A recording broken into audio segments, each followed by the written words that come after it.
Crypto market is taking a little bit of a beating today, with many of your top 10 and top 15 cryptos down anywhere from 3 to 5 to 15%, leading many people to wonder and worry about what is going on. And so hopefully today what I can do is give you a little bit of insight and clarity as to what's happening in the market and what I'm doing about it. And so with that in mind, let's not waste any more time at all, and let's get straight into the video. Now, please guys, don't forget, if you do use the CoinW link down in the description below and start trading on their exchange, you can get up to $30,000 in bonuses completely for free just for meeting the criteria. And so, of course, go down below, go register, go try it out, go let me know what you think. Especially in a time like this money can go a very long way, and these deals are not easy to work out. So make sure you do go down there and check them out. You don't need a KYC, meaning you don't need to give them any of your personal information. You don't need a VPN either. You can quite simply just deposit funds and start trading. So make sure that you do go check them out, again, down in the description below. But with that in mind, let's jump more into the video and start taking a look at what is happening in the crypto. So as you can see here, we are taking a bit of a beating today with the red day pretty much across the board. Now, this is translatable not only to your top 30, top 40, top 50, but also in your top 10. You know, we can see the majority of our top 10 cryptos outside of something like Ethereum looking pretty red on the day. Of course, not the worst day, right? We've seen 5, 10, 15, 20% red days. So a little 3, 4, 5% red day isn't too bad, but it is something enough to lead people to be at least a little concerned, especially when we're in what many would call a bull market. Now, the vast majority of all of this red that we are seeing over the last 24 to 48 hours did start as a result of Republic First Bank failing. You can see here that the United States witnessed its first banking failure of 2024 with the closure of Philadelphia-based Republic First Bank. This has created ripples within the cryptocurrency community as Bitcoin, Ether, and various altcoins experienced slight price drops following the announcement. Now, of course, this event has spurred discussions amongst crypto enthusiasts and investors, with some seeing bank failures as a compelling argument for the adoption of cryptos as a more stable financial option. The Pennsylvania Department of Banking and Security seized Republic First Bank on April 26, which was yesterday, with the FDIC taking over its assets and nearly all deposits, and its branches are set to reopen under Fulton Bank amidst a backdrop of a troubled banking sector that recorded 5 failures in the previous year. So, you know, obviously, it's not news you want to see in general, right? And I know there's those people out there who are like, yeah, failure of all the banks, let's see them all die. And like, that's cool and all, right? Hoorah to the anarchy, whatever you want to call it. But at the end of the day, you don't generally want to see this happen. You know, whenever banks go under, not only is it kind of detrimental to the ecosystem or the economy as a whole, especially in the United States, but it also is detrimental to those people who have jobs at those banks, who use those banks, who've been with those banks for years, who are now going to have to go find other banks, right? People who lost their jobs that worked at the banks, things like that. You just don't really ever want to see it. And then obviously FDIC only goes so far. And so oftentimes people do end up losing money to some degree or another. And it's just not the best thing that you want to see again. Okay. And so although I do believe that crypto can be seen as a safe flight from things like these, obviously if you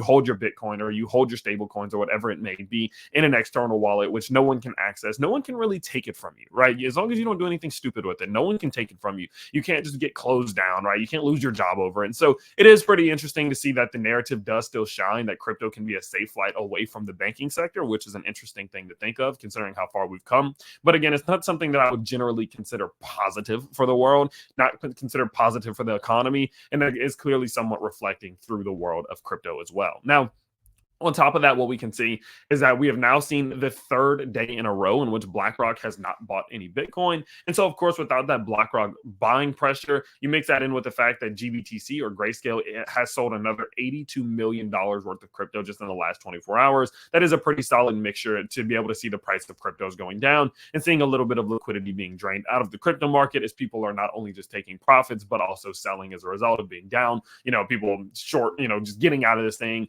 seeing it from a short-term perspective, like kind of a moron, right? And so overall, this mixture of stuff has led, of course, the crypto market to be a bit red today. Not the best day, not the worst day, just kind of just is what it is. And so, of course, that's where we are right now. Now, as I mentioned before, do I think that this is a justification for a pullback? No, not necessarily. I don't really think that this is that big of a deal. I think this is quite a nothing burger in the world of crypto. I don't think it's really going to have much of an effect on crypto. And so considering right now we are seeing a bit of a pullback as a result of it, I do think generally these are good times to buy. Anytime we see the crypto market move as a result of something that I don't actually think is important, I will usually do the opposite of whatever the move is. So say if something happens and the crypto market pumps, but I don't think that catalyst had anything really to do with crypto, oftentimes I'll take profits. And if the crypto market dumps as a result of news that I don't think is a big deal, oftentimes I'll buy that. And so I am actually starting to buy up some cryptos right now as a result of what we're seeing in the market at this point. Now, Overall, some of the ones I am buying, I am actually covering like the majority of your bases right now. So I'm buying from the top down to the bottom.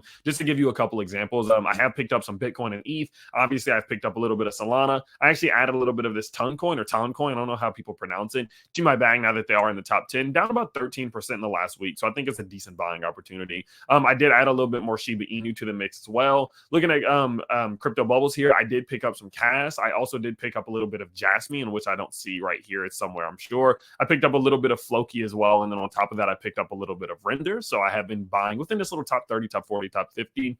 And then on top of that, I have actually been buying some of these smaller altcoins as well. You guys know that I have been really having fun buying your mid caps and your micro caps, these little tiny couple, tens of thousands of market cap, all the way up to like 1-2 million. And one thing I will actually give you guys a little bit of alpha on, since we are on their website, I have been using something called dex.io, DEXED.io.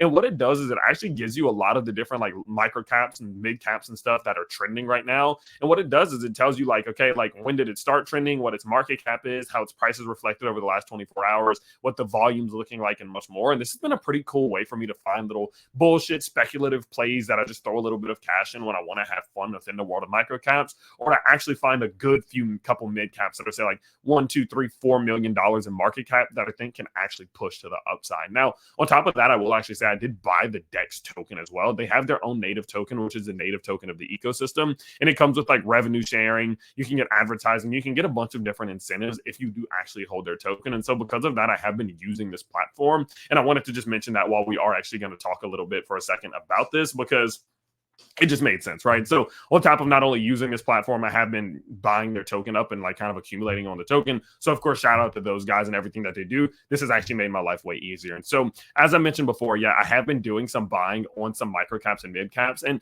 although I'm not doing a lot, maybe like 2 or 3% of my overall DCA right now is going into this, I think we're going to see the liquidity cycle restart, and we're going to see some of these mid caps and micro caps start to get some momentum again. And so because of that, I think throwing a little bit tiny percent of the allocation into each one of these big ones, or until each one of these ones that's doing well, I think it makes a lot of sense. I don't see a reason as to why not to. And so, yeah, I am focusing over 90% of my money towards, your top 20, top 30, top 40, and then a lot within your top 10. I am still allocating a good bit of funds to your top, or your very smallest bottom of the barrel cryptos, because I do think that there is some opportunity there. So overall, I am accumulating. Overall, I am buying, and I'm doing a little bit of DCAing where we are right now, because again, I don't think this is huge news for the crypto market. The fact that Blackrock isn't buying right now is also not scaring me. GBTC is slowing down as well. I think that's a good thing. So overall, this feels very healthy to me. It doesn't seem like anything to be too concerned about. So I am going to continue about business as usual. And so, of course, I hope you guys do enjoy these updates, just letting you know what's happening in the news, my thoughts, what I'm buying, what I'm doing, and much more. So I'd love to hear what you're doing down in the comments below. So please do let me know down there. And of course, I can't wait to see you all next time in the next video. Peace out, everybody.